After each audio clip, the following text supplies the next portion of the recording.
So today, I want to talk about relationship as a spiritual practice. Because I think that we wake up together.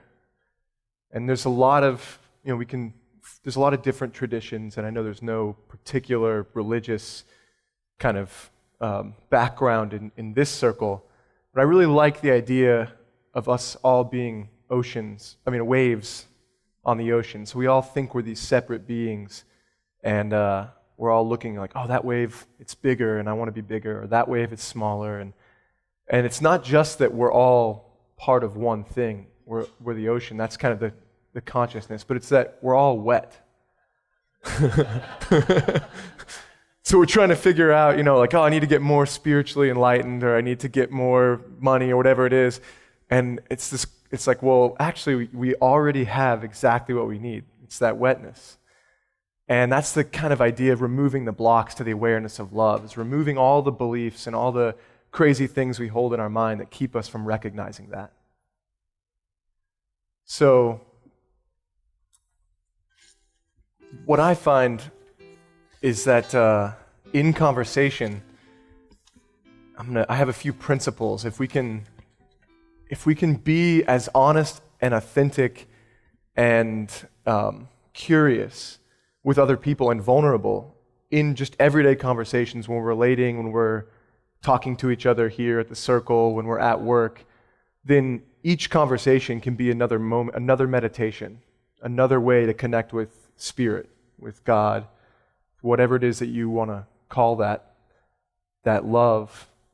And really, to me, it's about that. How do we love each other in that moment? And sometimes it's counterintuitive.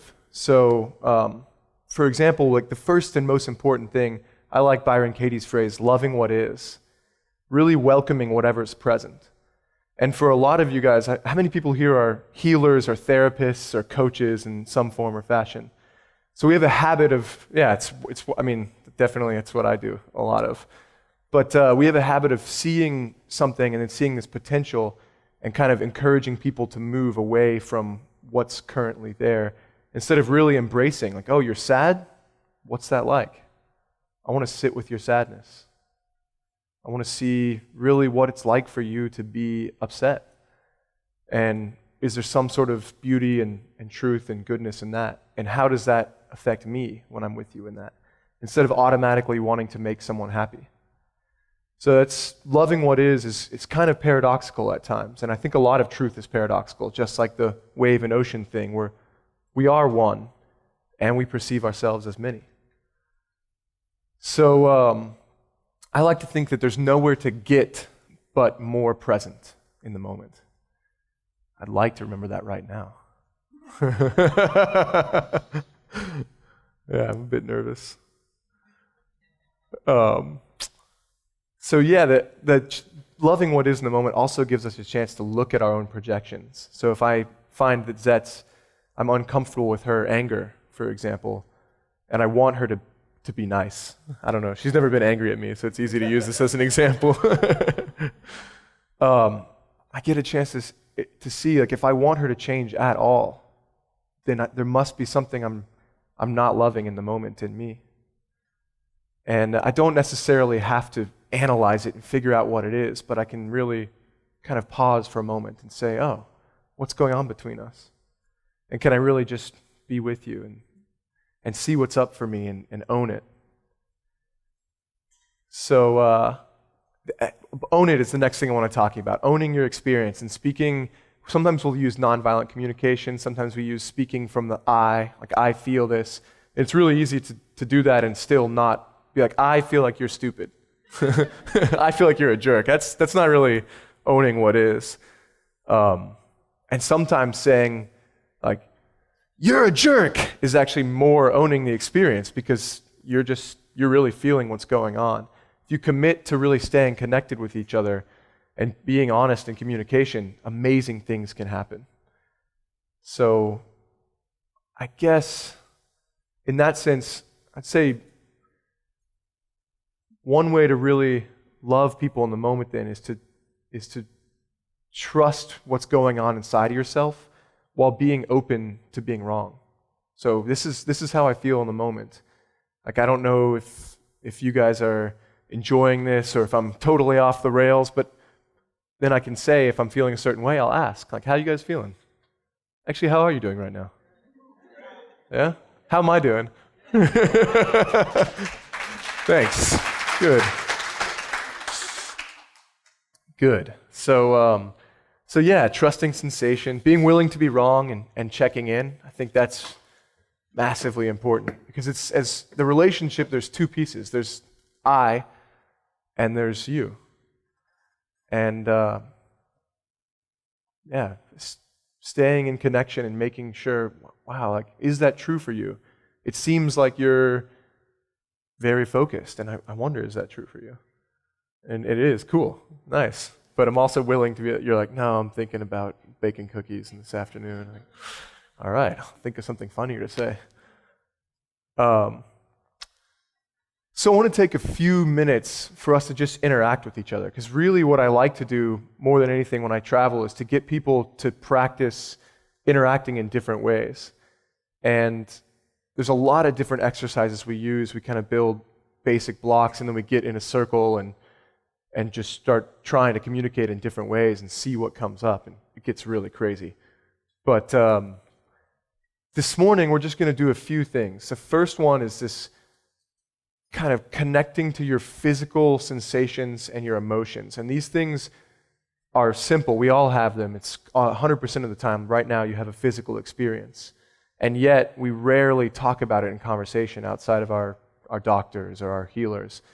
And so the invitation is for 2 minutes to just get with a partner and have a conversation about, a structured conversation about sensation and emotion. And Rudy and I are going to demonstrate. So it's going to be very simple. You'll say what you're feeling in the moment, and the other person will say, hearing that, I feel, and just stick to an emotion or a sensation. And this is just a chance for you to see yourself in a different way, and see another person in a different way, and see how quickly things move. It's just a relational meditation. So we'll do a quick demo. Standing here with you, I feel like a nervous tension in my belly. Hearing that, I feel a contraction in my solar plexus. Hearing that, I feel concern. Hearing that, I want to fix you. Hearing that, I feel myself smile real big. Hearing that, I reflect you. I feel myself smiling. Hearing that, I feel myself relax. So that's the trick. So get someone in 30 seconds or less, if you can grab a partner, and give it a shot. We'll give you 2 minutes to get started. And I hope you guys are having fun with it and just seeing different ways of interacting. You can stay partnered, but I want to do one more exercise, because that's really about checking in with yourself. And there's another, just a way to experiment and play with conversation and see if you can bring in your spirituality in ways that are not weird. That's what this is about. Well, I like the notion that this is a relational meditation. So often people come to learn meditation, and what I teach them is how to be inside themselves and with themselves. And they say, that's wonderful. I wish I could take this home to my wife. And you can just see them tighten up, because the idea of taking this peaceful place into relationship at home is already difficult before they even left the Zafu cushion. Mm. And so, I'm excited for this next exercise. Yeah, so this one is just going to be, Rudy's going to be inquiring about my experience, just simply asking, what is it like? Over and over again, and seeing if it goes deeper or if it changes. Just right now, staying as present as possible in the moment. And starting by keying in on a feeling? Yeah. Yeah. So, Jordan, how are you feeling? Or what are you feeling? Feeling confident. So what's that like?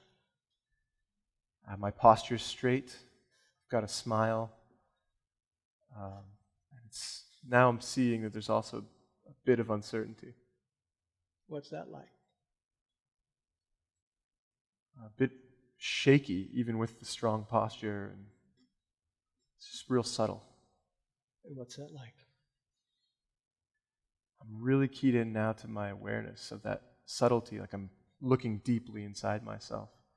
I'm grateful for that. And what's that like? It's funny that this is my time to talk, and I'm getting concerned that I'm taking up too much space. And what's that like? So give it a shot. Take another 2 minutes. Sounds like some good connections are being made.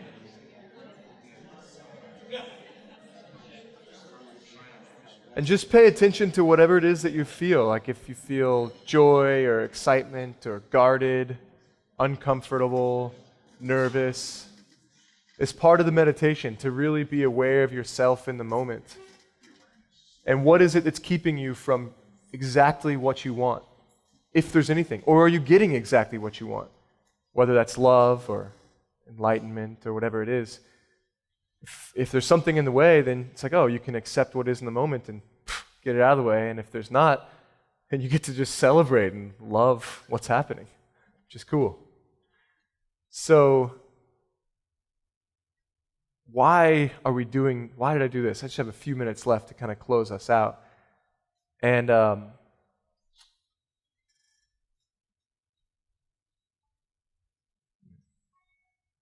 it's because as long as we're here on this earth, we live in relationship. Even if I was alone in the woods, I have the relationship to the creatures and to the food that I eat and the air that I breathe and the earth around me. It's just wonderful to be able to take that and put love into it. And I imagine all of you here have some sense of wanting to get, whatever language you use, closer to God or waking up or embodying love. There's that personal aspect, but there's also that relational aspect of a lot of us here probably want to help the world in some way, want to be a benefit and make life better for others. And we have the resources at the moment to feed every human being and clothe them and house them. The issue is not the things of the earth. The issue is the consciousness and the humanity and the relationships that keep us from really knowing how to help others and being able to. The kind of gridlock in politics and all these kinds of things, it starts with that simple communication of being able to be honest and open with each other. So I don't want to get too aggrandizing, but it's not just, a lot of times we talk about, well, like it starts with you, be the change you want to see, and that's absolutely true. And be the change you want to see, not just reading the book or on the Zafu cushion meditating or writing in your journal, but when you're teaching your students and when you're at the coffee shop buying coffee and when you're at the grocery store passing someone in line, and especially when you're driving in traffic. Because it really does start there. And you never know how much those little things are going to make a difference. And all we have are those little things in the end. All we have is each moment. So take each moment and let it be full of love. That's my message. Thank you.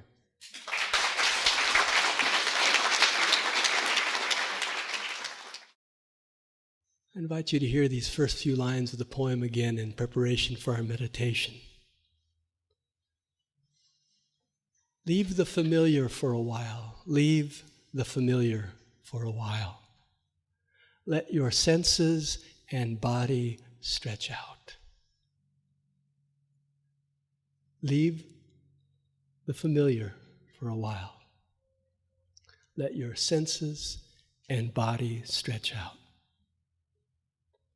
Open up to the roof and mark a new watermark on your excitement and love. Like a blooming night flower, bestow your vital fragrance of happiness and giving upon our intimate assembly. That's the invitation. So with eyes open or eyes closed,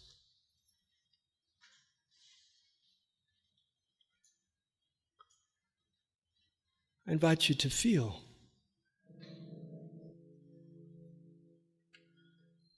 Simply feel your body.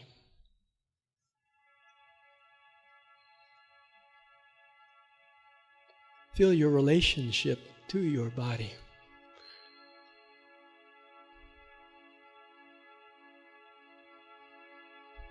This physical entity which carries around your brain, yes. Your mind, yes. Your soul, yes. Like a blooming night flower, bestow your vital fragrance of happiness and giving upon our intimate assembly. So simply send forth that which is yours to send. Your deep sense of relaxation and peace with yourself. Your deep sense of love and possibility.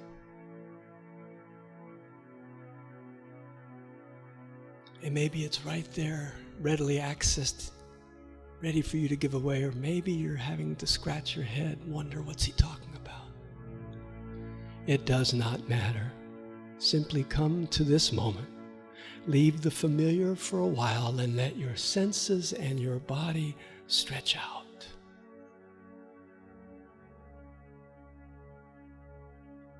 Relax.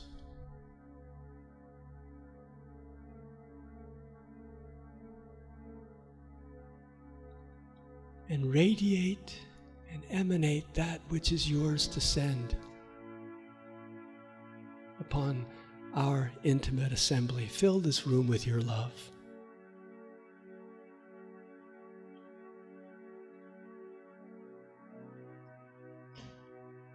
Knowing that it is infinite. For it is not your love. It is the love of life, of Spirit, of God, the Goddess, moving to you, through you, as you now. Magnified and multiplied by your willingness to be an instrument of peace, to be one who bestows blessings.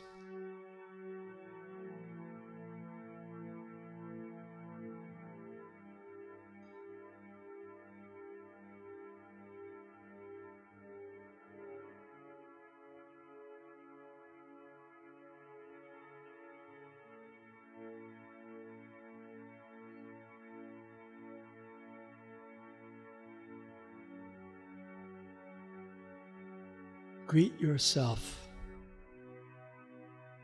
as you would greet everyone in this room, with open heart and a peaceful,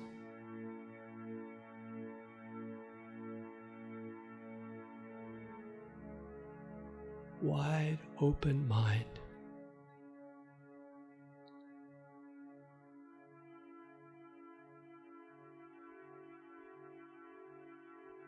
Greet yourself in your 1,000 other forms as you mount the hidden tide and travel back home. And rest. Simply rest in this beautiful space of relationship to your deepest self, to the other souls in this room, to all of creation. Peace. Be still.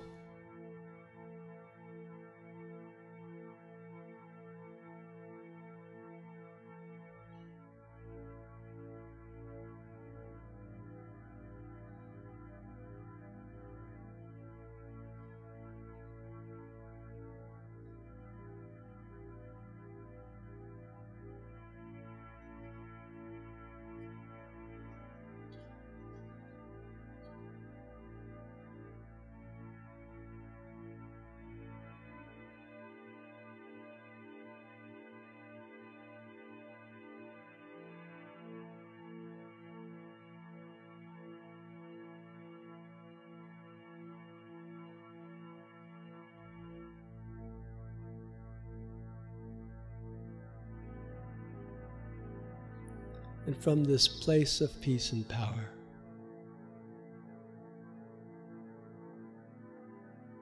moving into gratitude for all that is and all that is becoming in your life.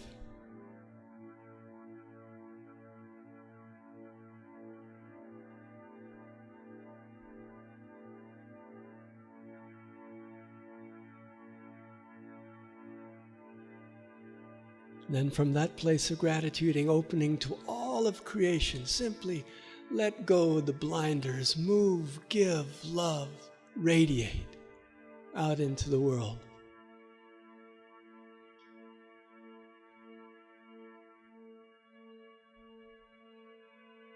Blessing all and everything.